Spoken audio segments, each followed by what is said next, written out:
Tonight, President Trump freed 5 Proud Boys from prison, but they don't think that's enough. Those members are suing the U.S. government and individuals members of the FBI and the Justice Department. They're demanding $100 million for what they call a political prosecution. 4 out of 5 were convicted of seditious conspiracy, and all were sentenced to more than a decade in prison.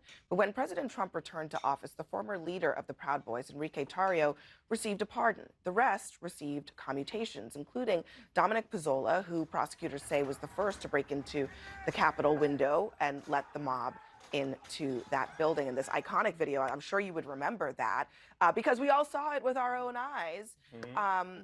This is incredible to think. It's incredible. It's amazing. What I mean, what they're saying is they're going to try to overthrow our democracy for a lie, fail, plead guilty, beg forgiveness, and now they want a reparations participation trophy. This is like if Godzilla sued Tokyo for emotional duress. What's happening here is these Proud Boys who are so lucky to be out, and that's still not enough. If this happens, if they go through with this after wiping their boots on this Constitution and now appealing to this Constitution to give them money, if they settle this case, then literally treason will be cheaper than college. It'll be so interesting to see the Trump administration. It'll be interesting to see them defend themselves against a $100 million lawsuit against the people that they pardoned and commuted their sentences. This will never see the light of day. This is silly. But I'm still taken aback by a dude named Enrique Tarrio being the leader of a white supremacist organization. Like that just makes me giggle. When the Proud Boys get so woke? I don't know. I mean, just having a Cuban as your leader of the white supremacist organization is kind of wild to me. They're also complaining that they're getting harassed. I think. Listen, there's no takesy-backsies. You admitted it. You pled guilty. You apologized for it. That's it. You did the time. Now it's done. You don't get to go back and say, well, hold on a second. Now we're being persecuted. I mean, please. None of this would be happening if Donald Trump had not pardoned and commuted these sentences. Or if he hadn't lied in 2021. Well, that too. But certainly, Trump believes the lie, whatever. But he chose to pardon the people, the violent people who planned an insurrection against this country.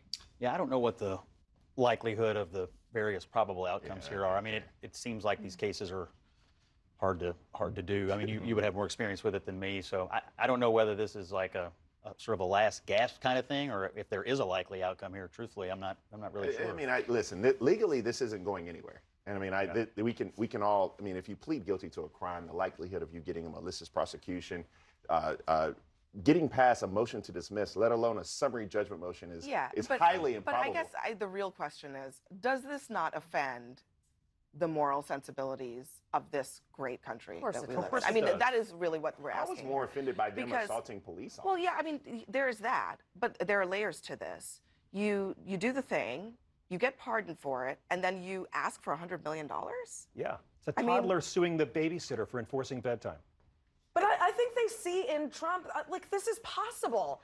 And it sounds crazy to us, you know, that he would use taxpayer dollars to pay these people that were rightfully prosecuted and jailed in some cases and admitted to this.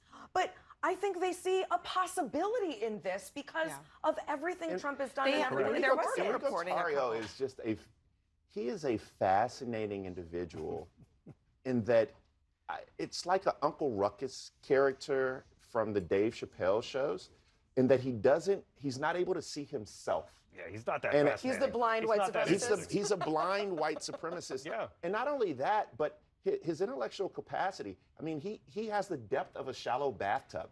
And this is where we are in people who are now fomenting and like leading these movements today, because not only is he just not indicative of what American values should be, but he has followers. Well, not just that, but he's also emboldened now. There was some reporting that that Trump's new pardon officials are looking into new pardon requests by some of these very people like Dominic Pizzola and others who were commuted and not pardoned.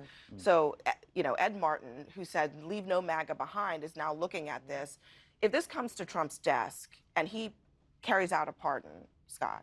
Well, it already did come to his desk. He already made a decision on it once, and he made some pardon decisions and some commutation decisions, I assume because he was presented with varying information about each case. I mean, I guess at some juncture, you know, the law and the process here has played out. The action happened. People were arrested. People were convicted. People pled guilty. People did time. Pardons, which were legal, did occur. Now they're able to go to court. I mean, people sue for all kinds of things. Legal, glad the Scott. Camp Auschwitz guy got a pardon. Pardons too. were legal, are Scott, current. but was it right? I think is the other part of the question. Was it right? Was it right to pardon all these people? Yeah. I'm not a fan of pardons for people who commit violent acts. That's the right answer. Coming up next, the panel gives us their nightcaps inspired by the Food Network's executive chef, who is, at this very moment, coming over with some real nightcaps for us. Don't go anywhere. Hey, chef. Good to see you. Favorite thing. You come bearing gifts. That's usually the case.